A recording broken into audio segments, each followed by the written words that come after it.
Warm welcome to Legal Talks. Inspired by Nani Palkiwala, who is a jurist and economist, today we are here for decoding Union Interim Budget 2024, tabled today in the Parliament. Today, Advocate Dr. M. Sathya Kumar is with us. Welcome, sir. Welcome. So the first question is, what is the nature of approach taken in the present interim union budget and what are the priorities fixed by the government? If you see, the interim union budget comes just before the election, Lok Sabha election 2024. So it's an opportunity for the government to bring populist measures and schemes which are useful for the people. If you see the speech given by the President of India yesterday, we would have seen that the focus area of the country today is women, youth, then agriculture and the poor.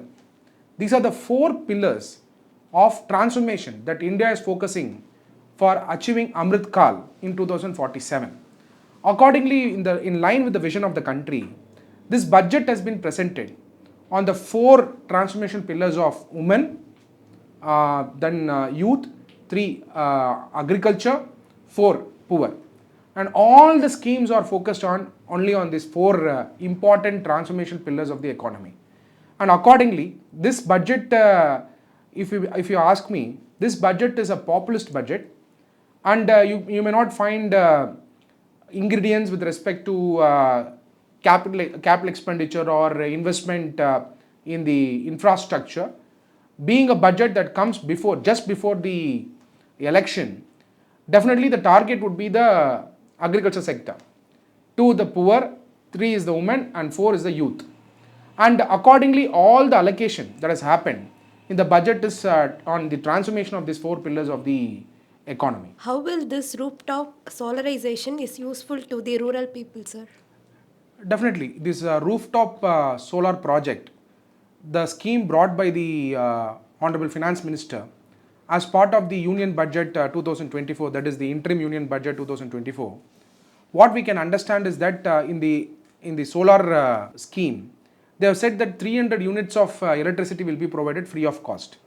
Accordingly, any household which is installing rooftop solar will get 300 units of free electricity, not just from the solar installation of just solar roof panels. The incentive that the government is trying to provide by installing a solar roof panel is 300 units of free electricity. And now the question here is, what can the household do if there is a surplus solar energy that is produced? They can actually sell that surplus to the government itself. So here is an opportunity for every household to become a solar power generating unit. Indirectly, more the solar energy you generate, you will not only reduce the carbon footprint of the country, but also you will try to bring down your electricity cost with the incentive of 300 free units that the government is providing. Beyond that, any surplus that you generate, you can sell that surplus to the state-run electricity board itself, so that you generate revenue also based on your rooftop solar scheme. And Honorable Prime Minister Sri Narendra Modi has a great vision to connect India to International Solar Alliance. So in this process, he also wants the households to be connected to the International Solar Alliance. Not just the corporates, not just the factories, not just the government sector, but also the social sector and the people of India should also be connected to the Solar Alliance. Honorable Prime Minister Sri Narendra Modi was always been transformational with respect to power sector. In Gujarat, when he was the Chief Minister, he brought innovative models of generation of power in Gujarat over the Narmada River, and he is known for it. So as part of this budget, there is a scheme that he has brought which is very significant from the point of view of aligning ourselves to the International Solar Alliance. So this is a vision with the bigger ideas. It's just a starting point. I am sure all the households in India will become solar power generator unit, which in future as a consolidated surplus that can be even transmitted to the other countries in future. So India can become a power surplus country. What element in the budget will trigger the greater domestic demand and consumption, sir? Definitely. If you see the total budget which is estimated is about 40 lakh crore. But being an interim budget, the entire 40 lakh crore cannot be allocated. There is no strict and fast rule that they cannot do. But being a government who is going to face the elections in the forthcoming months, it will not be fair for them to estimate for the entire year. At that time, the finance minister was Mr. Piyush Goyal, who presented the interim budget, but still the full budget was presented as part of his budget speech. But whereas this time, Honorable Finance Minister Nirmala Sitharaman presented the interim budget, and the allocation for the interim budget is roughly about 19 lakh crore, which is about 50% of the budget is allocated for the interim, was allocated in the interim budget. And accordingly, if you see, the Ministry of Finance has got 6.2 crores, 6 lakh 20,000 crores. Ministry of Road Transport and Highways has got 2 lakh 78,000 crores. Ministry of Railways has got 2 lakh 55,000 crores. Ministry of Consumer Affairs, Food and Public Distribution has got 2 lakh 13,000 crores. Ministry of Home Affairs has got 2 lakh 3,000 crores. Ministry of Rural Development has got 1 lakh 77,000 crores. Ministry of Chemicals and Fertilizers has got 1 lakh 68,000 crores. Ministry of Communications has got 1 lakh 37,000 crores. And Ministry of Agriculture and Farmers Welfare has got 1 lakh 27,000 crore. Why am I mentioning all these figures? Is to tell you that domestic demand will pick up if the allocation goes towards the welfare program of the country. And this is an expenditure. More the expenditure, domestic demand will pick up. More domestic demand, GDP will rise. More is the GDP, the country's growth is measured in terms of GDP. And on the other side, if you are able to manage the fiscal deficit through fiscal management programs, which this government is committed to do from 2013 onwards, where they have established a monetary policy committee, wherein the Ministry of Finance and RBI have come together to monitor the inflation of the country. So on one side, we have a GDP growth. On the second aspect is managing the fiscal deficit, wherein we have the commitment towards the Fiscal Responsibility Budgetary Management Act 2003. On the third element is managing the inflation. This government has been having a clear-cut model to manage the growth aspect of the country. Accordingly, any expenditure as part of the budget, in fact, I would say 50% of 40 lakh crore, which is the estimated budget of the current year, roughly about 19 lakh crore, getting allocated for the interim union budget, shows that the GDP will be commensurate with the expenditure what the government will do. So accordingly, this will definitely increase the local demand and the growth story of India. In this budget, Honorable Finance Minister mentioned about Blue Economic 2.0 scheme. Can you brief that, sir? India is a country with an aspiration for blue economy because India should have a holistic development. It's just not infrastructure development that will take India forward. It requires a commitment towards all sectors of the society. And India as a country surrounded by seas, and there is a huge potential for blue economy. In fact, the country which controls the Indian Ocean is the country which dominated the international trade. India being a peninsular country, wherein we have a Bay of Bengal on the other side, one side, and Arabian Sea on the other side, connecting to Indian Ocean, and it's a great opportunity for India to become leaders in the blue economy. And the commitment of the Honorable Prime Minister is Sabka Saath, Sabka Vikas. Sabka, that is comprehensive development of all. Now, the trinity of demography with democracy and diversity, backed by Sabka Saath, Sabka Vikas, Sabka Vishwas, Sabka Prayas, is the way forward for developing India in 2047. So accordingly, the allocation for blue economy has been given more focus. What does it mean? If blue economy is given a focus, that means the fisherman community or the people who are dependent upon blue economy, who are living in the coastal areas, are empowered. That should be the vision of the government. So any allocation that is done for a blue economy directly supports the poor and the marginal who is dependent on the blue economy. So by developing the infrastructure of the blue economy, again, the people who are dependent on the blue economy are going to be empowered. So the Blue Economy 2.0 is a mission for higher allocation for development of the blue economic model in India. Not only that, we have intermodal model transport, which is connected, the roadways are connected to port is connected to inland waterways. So the integrated logistics facility through Sagarmala which is the vision of the government from 2015 onwards. So it definitely is an transformational phase for India. So it's just not Blue Economy 2.0 allocation that matters, but the previous schemes which has been brought in to develop and provide infrastructure for Blue Economy matters. Accordingly, this allocation supports the previous allocations done by the government. Sir, why is there no mention about privatization, disinvestment, or asset monetization? This budget, being an interim union budget 2024-25, and as it comes before the election, so we should also understand any government which is in power, they have an aspiration to capture the power in the forthcoming election. And it is nothing wrong for the government use this opportunity of the budget to bring populist measures. The question here is whether the government has brought populist measures and schemes as part of this interim union budget 2024-25. Answer is yes. Look at like an allocation for the women's, wherein they went on to say that under the Pradhan Mantri Awas Yojana, nearly 70% of the beneficiaries are women's. Because the entire condition of the Pradhan Mantri Awas Yojana is that the land should belong to a woman or she should be a co-owner. So all those people who avail the benefit under Pradhan Mantri Awas Yojana, rural, there are two schemes in Pradhan Mantri Awas Yojana. One is urban, other is rural. In case of rural, the condition is the owner should be, the sole owner should be a woman, or if the property belongs to the property, one of the co-owners should be a woman. So they have made the woman to participate in Pradhan Mantri Awas Yojana, where women became owners of the property in the country.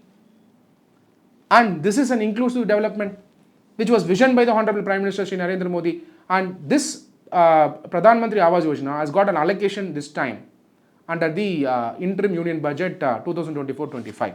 Second, Mahatma Gandhi Rural Development Program, MNREGA, has got 86,000 crores roughly in the current year. It was the same last year, it is the same this year. In fact, every year there is a huge allocation being done for Mahatma Gandhi MNREGA program, which is nothing but 100 days employment program in the rural areas. So this is something very transformational, and that is the reason you find the budget is not addressing the corporate sector. Let's assume if the budget would have focused on asset monetization or disinvestment or any other corporate oriented schemes, then it will backfire them in the forthcoming election. And any government who has an aspiration to capture the government or come to have an aspiration and opportunity to come for the power will not spoil this opportunity. So whether you may like it or not, this budget as it comes before the election, and any budget that comes before the election, will always be populist budget, always be oriented towards women, agriculture, poor and youth. Sir, what is your opinion about the inclusive development of tourism? Definitely, India has a huge opportunity for tourism, being a subcontinent itself, and India is surrounded with a huge natural diversity from north to south, south to east, east to west, and west to north. So it's a huge opportunity. And second thing in tourism, spiritual tourism is yet another thing that the government is eyeing on, wherein the entire world is now looking at India, because Honorable Prime Minister Shri Narendra Modi has become a global leader after G20. Considering all this development that is happening in the geopolitics level, India's soft power is becoming a very important tool for integration of the world. Especially if you see the idea of Vasudhaiva Kudumbakam brought by Honorable Prime Minister as part of G20, which was the vision of the Swami Vivekananda, concept of one Asia.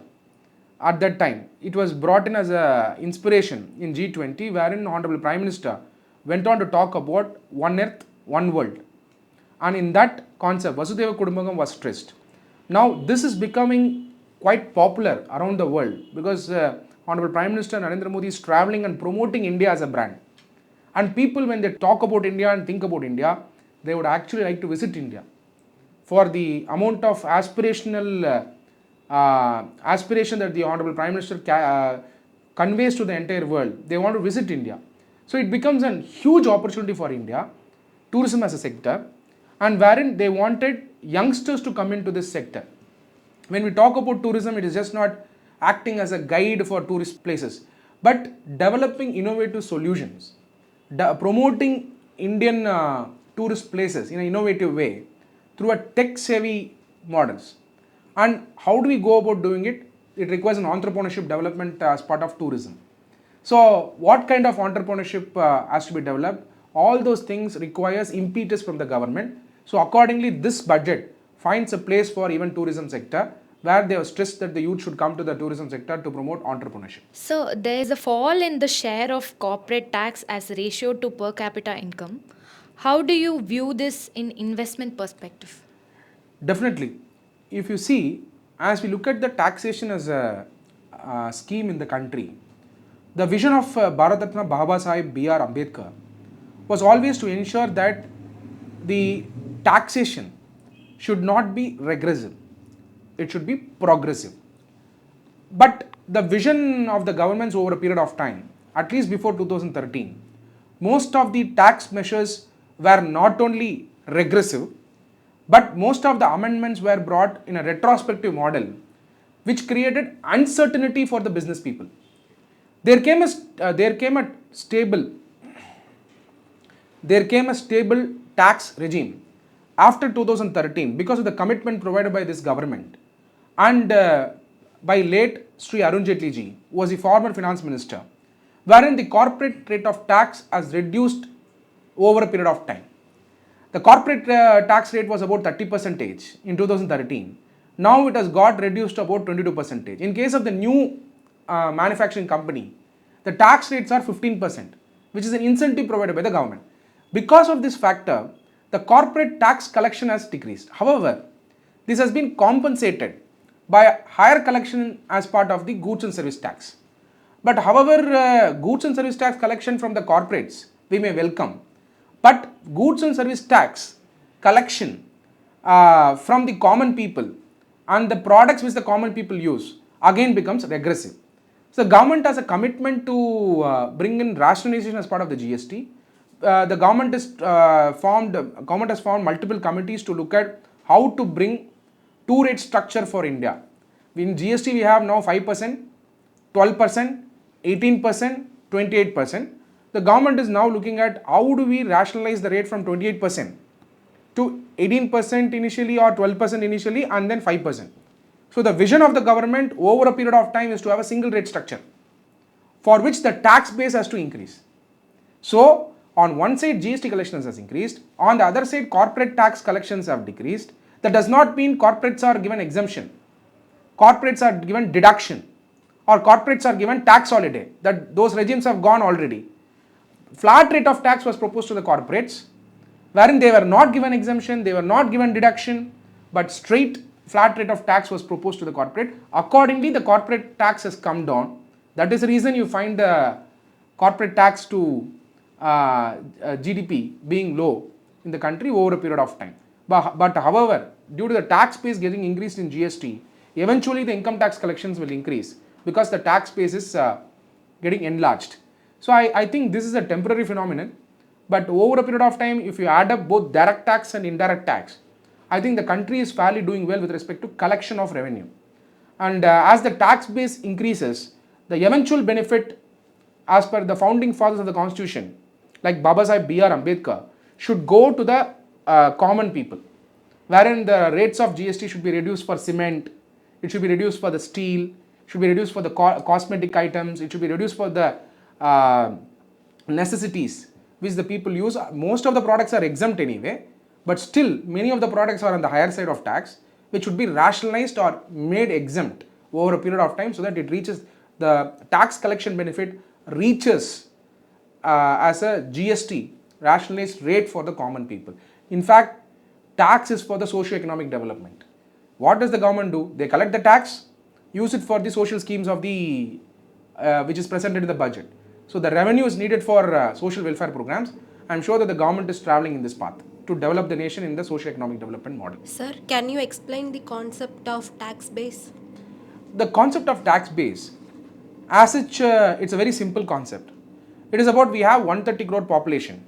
In 130 crore population, how many people are coming under the tax net? Here is a case where in the before 10 years or 15 years, there are many people who were crore patis, but still they did not pay taxes or they paid very low taxes in the country. That means even the income earned by them, they did not pay taxes because of various reasons. They were using tax evasion techniques, or tax planning is legal, tax evasion is illegal. So all these things are going away because of the trinity, jam trinity brought by Honorable Prime Minister Narendra Modi. The jam trinity is nothing but Jandan, Aadhaar and mobile. Jam trinity with the digital transformation that has been accelerated because of COVID. Thanks to COVID-19, one advantage that India got, the digital transformation because of jam trinity has transformed the space of financial transactions. Because you have UPI today, BIM app or the other UPI applications where even common man is able to transfer funds instantly through the UPI methodology, which is supporting the vendors and the MSME, because of which they are able to get credit from the banks. Earlier that was not the scenario. Only private financiers were thriving because of the hardship of MSME and the street vendors. But now, because of the digital transformation, because of the factor of jam trinity, the entire ecosystem of MSME has transformed, and I am sure that in the days to come they are going to have a great credit access from the government. So you've mentioned about MSME sector now. So how will the budget benefit the MSME sector? Definitely the MSME as such is a very important sector. If you see, 94% of the tax collection that comes in the corporate segment is also from MSME. Even in non-corporate segment also, the 90% of the tax collection come from MSME. Employment generation in the country is not by the large corporates but by the MSME. And MSMEs are the growth driver of the nation.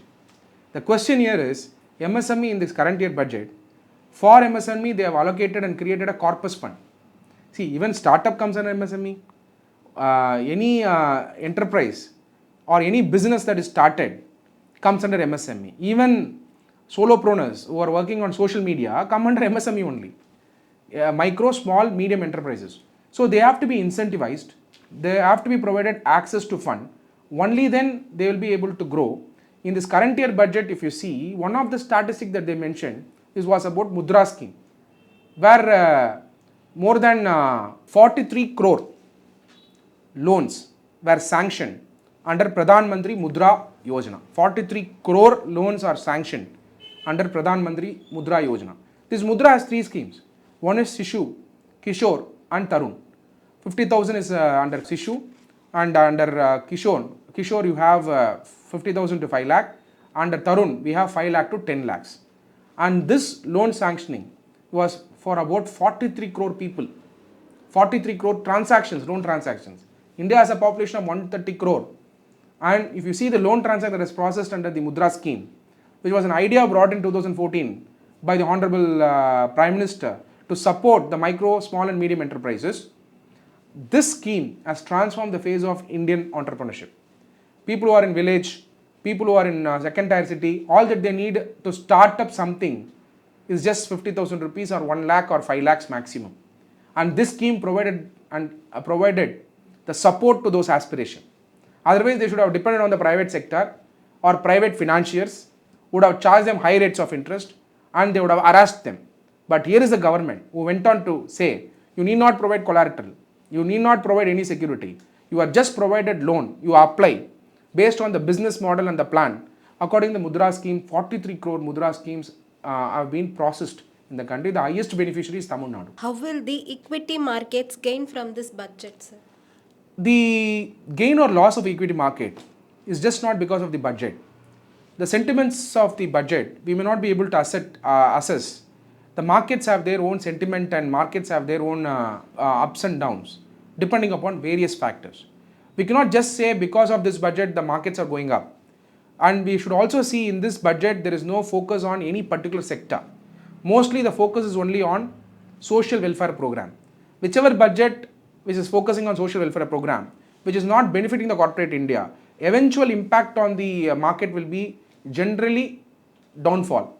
But today the market got stabilized because there is a mix of the performance of the government was shown and the confidence of the people on the government ensured that the market stabilized in a day. So I think as such this budget did not affect the equity market in a bigger way. But If you see the programs like FDI, the FDI program, which is given as importance in this current budget, shows that India's aspiration to attract equity from foreign countries is in a accelerated phase.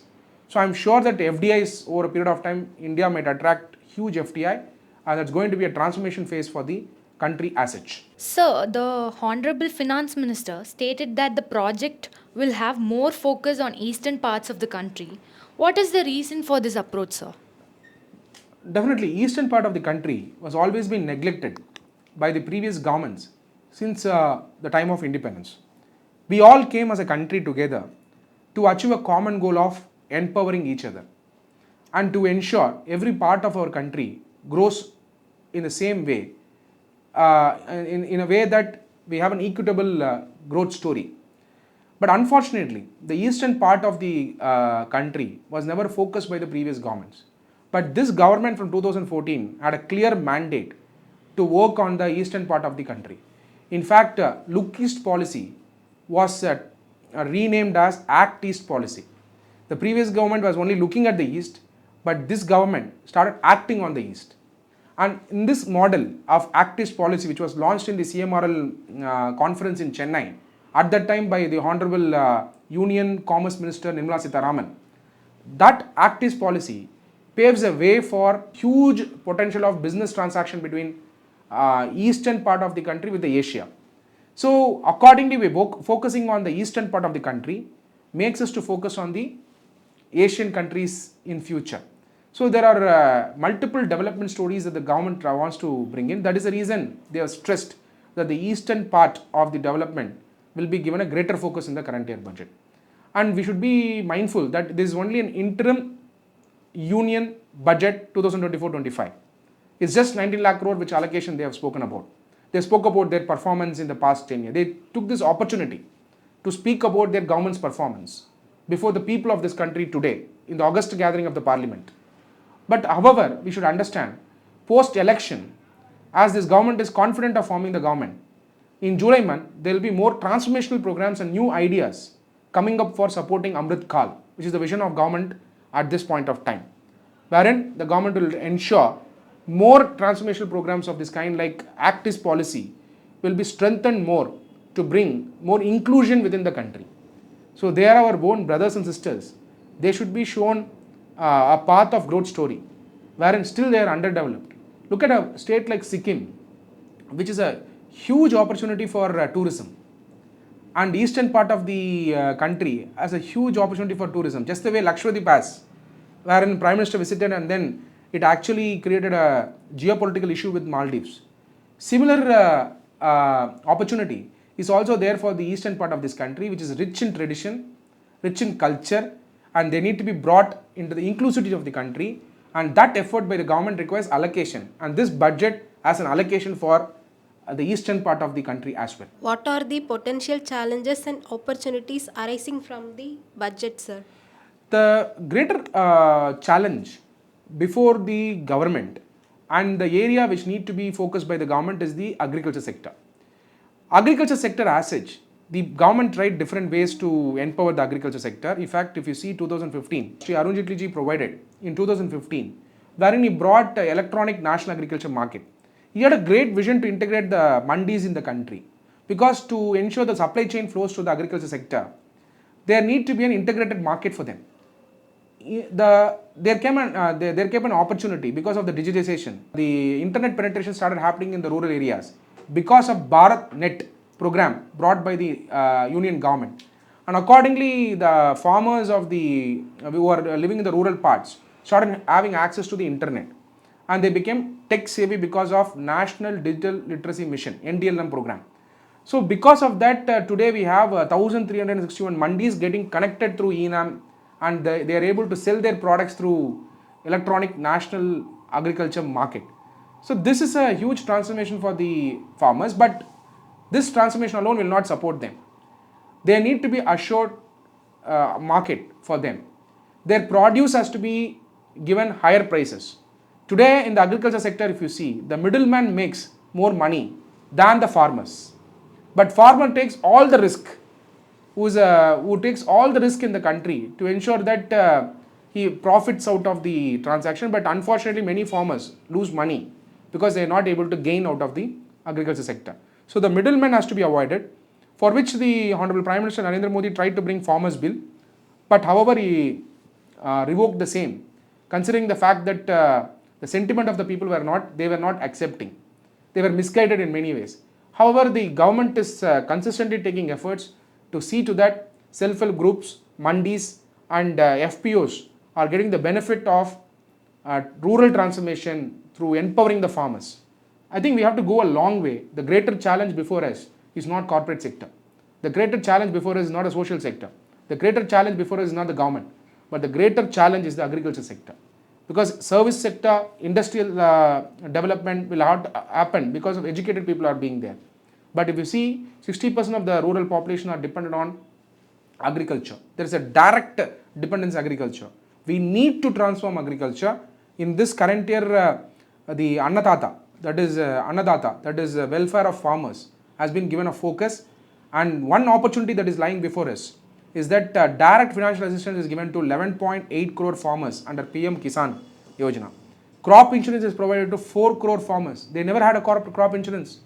If a farmer cultivates a crop, he was always dependent upon the God to favor him. But now you have beyond God, the insurance to help him. So 4 crore farmers are now connected under the PM Fasal Bima Yojana, which is an innovative thing that the government has brought. Not only that, the ENAM which I mentioned you, and beyond that there are schemes which are specially designed for the farmers, which has been brought by the government. Even MSPs has been increased in the past so that they get the right price for their produce. Sir, how does this budget address the employment crisis in the country, sir? Definitely. Today, if you see in India, the youth population is about 65%. It's a great opportunity for India as a demographic dividend. But it can also become a liability if the youths are not empowered. To ensure that the youths are empowered, beyond the formal education they may have, certain times they may have a formal education, they may not have a formal education. But what India wants is a skill education. So if you see the track record of the government, they have empowered more than 1.4 crore youth who are trained under Skill India mission. Today more than engineers, we need plumbers. Today more than engineers, we need drivers. Today more than engineers, we need carpenters, for which the government has brought PM Vishwakarma Yojana, through which they have tried to empower the skill mission of the country. I think government has a clear plan towards empowering the youth. Those youth who got the skill can become solopreneurs or entrepreneurs, starting their own micro units. Because there is an aggregation app, there is an opportunity to connect to the marketplace. So gone are the days where the youths were only dependent on the employment, where a company starts operation and the youths were dependent on the operation to get the employment, or dependent on the government to start the employment. But today, the dignity, opportunity for earning has increased. Take for example drivers. They get a good opportunity to integrate themselves with the aggregator platforms, and today they are able to have a decent life because they are able to earn more money. In fact, the fresh graduate from engineering college may not even get that amount what they are earning. I am not promoting driving as a skill, but I am just saying the dignity of work, the access to the opportunity, connecting to the marketplace has increased in the past 5 to 6 years. So just don't look at employment alone as an empowerment for the youth. Even look at the skill what they have acquired. With that skill what they can do by marketing themselves is the question that we need to ask. I am sure that the government, because of empowering them through the skill program and providing them the Mudra Yojana for nearly 43 crore loan which I mentioned already, the youths are empowered and they are in the right direction of empowering the youth. The youths who are skilled will not only be helpful for India, but will be helpful for the world. Look at the number of people who go to Middle East for the construction project. Lakhs and lakhs of people go from every state to work as in the skilled labor in the Middle East, and they are able to earn well and support their family in India. So Indian skill is required for the entire world, any sector for that matter. So accordingly, the skill mission of the government is a very important task beyond the formal education system that we have in the country. Sir, what is your opinion about adoption of e-buses for public transport? Will it work? Definitely the future of the country is EVs, electronic vehicles. In fact, in the today's budget, they have very clearly said the people who are we need entrepreneurs who are developing EV charging solutions. So the next phase of India is going to be in the EV sector. Gone are the days of software boom. Now we are going to have EV boom. So considering the mobility is an important factor to be considered around the world, India has an opportunity to become an electronic hub for EV charging station manufacturing, and beyond that even vehicles and mobility, and many more opportunities will open up because of smart system coming in. Wherever there is a smart system, when smart systems are going to be penetrated, electronic vehicle will have an upgradation, and for which the support will come from eventually from India because of Assemble India program, where globe is looking at India today because the entire world is turning against China post-COVID. So I'm sure this is a great opportunity under the leadership of Honorable Prime Minister Narendra Modi. We have to capitalize this opportunity in the world where the globalization is turning out to be an opportunity for India. So there is an opportunity, we need to be prepared. So is the Indian government prepared for it? Answer is yes. Through the budget we can see that they are prepared for the EV revolution. And the world is also looking at India as an opportunity, and squarely Tamil Nadu will gain out of this projects that are announced in the Union Budget 2024 interim budget. So, will the interest rates and the cost of money for housing go down? The interest rate and cost of housing may not go down. That's an important point to be observed, because inflation is on the higher side in the materials for the construction, and even the land cost has increased tremendously, not just because of growth story of India, but also because of GST coming in, and the state governments started increasing the property tax and other indirect taxes which are not coming under the GST net. The vision of the government should be, over a period of time, all the indirect taxes should be subsumed within the GST. There should not be separate indirect taxes like property tax, water tax, road tax. All the indirect taxes should be subsumed under the GST over a period of time. I'm not saying tomorrow, I'm not saying next year. I'm saying in another 20 years, when we are going to reach the Amrit Kal, when we are going to target 2047, I vision a country in 2047 where we only have direct tax and income tax and GST. Income tax and GST. Under the GST, all the indirect taxes has to be subsumed, and income tax should fairly be, there should not be a slab rate of tax, but there should be a flat rate of tax. I hope this effort of the government, by increasing the tax base, this could be achieved over a period of time. Let's wait for over a period of time to see how the government is transforming the phase of taxation so that it benefits the people. Sir, what is your opinion about the withdrawal of outstanding direct tax? Definitely, that's a very important point to be noted. In fact, under the budget, if you see, there is no direct tax and indirect tax amendments which you can see. The only benefit that was proposed under the tax area when Honorable Finance Minister was presenting the budget was remission of the cases which are below 25,000 rupees. See, if you see the cases in the country, litigants in the country for 25,000 rupees, the case is as old as 1962. In 1962, the 25,000 rupees would have been a higher amount of demand.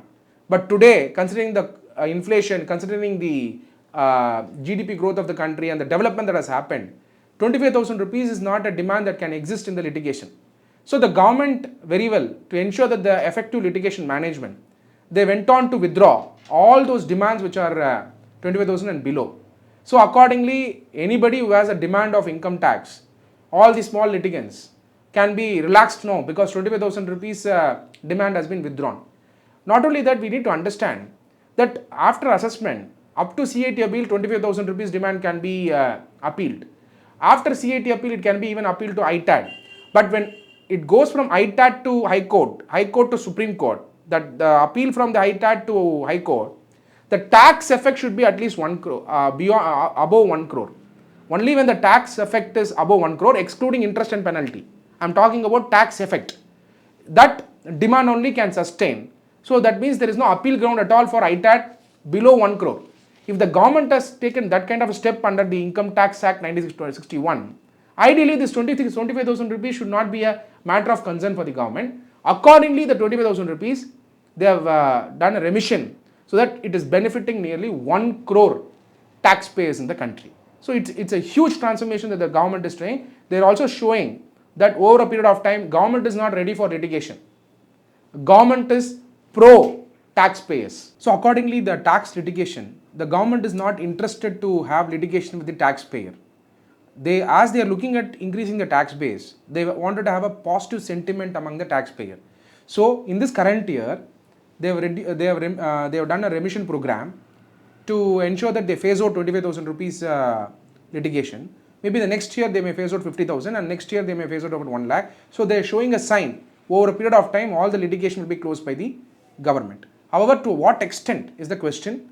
We have to wait and watch how they are going to use this strategy over a period of time to ensure that the tax litigations gets reduced in the country. This remission scheme of the government of closing the cases, which is about 25,000 rupees or lesser than that, will benefit about 1 crore assessees in the country. There is a huge transformation that the government is providing to the taxpayer, and I am sure in the days to come the government is not for the litigation but for increasing the tax base. Let's wait and watch how the government is going to transform the phase of tax in the digital era. Honorable Finance Minister Mrs. Nirmala Sitharaman had said that the real income of the people of India has increased by 50%. What class of people does she refers to? Definitely, the government, when they talk about the real income, it's about the people who are marginalized and poor people of this country. That includes even agriculture, farmers who are part of this marginalized and poor. So according the real income has increased for them primarily because of the increasing MSP and ensuring that they get the right price for their produce. 3, the social schemes are being reached to this segment. In fact, 25 crore people have come out from the poverty, which is a big thing in India. 25 crore people coming out from the poverty is a very big thing in India for 2 reasons, because the entire social programs of the government has empowered them. So this is the real transformation, and that eventually makes them to be a contributor for the GDP. When they have elevated the poverty of 25 crore people, definitely their contribution is going to be there for the GDP. So the growth story of India is going to be contributed by the people who have come out from the poverty as well. So we have to wait and watch. These people have got the real income, and the government is striving towards empowering the masses. And that's the objective of this budget also. In fact, in the strategy for Amrit Kal, they are focused primarily on Garib Kalyan, Desh Ka Kalyan. 2, welfare of farmers, Annadata. 3, sustainable development. 4, infrastructure and investment. 5 is healthcare and inclusive development. These are all the agriculture and food processing. Of course, agriculture and food processing. These are all the 5 important strategy for Amrit Kal. So I'm sure that this is going to transform the phase of development of India. Let's wait and watch what's going to happen. Thank you for your valuable insights, sir. Thank you. Thank you all.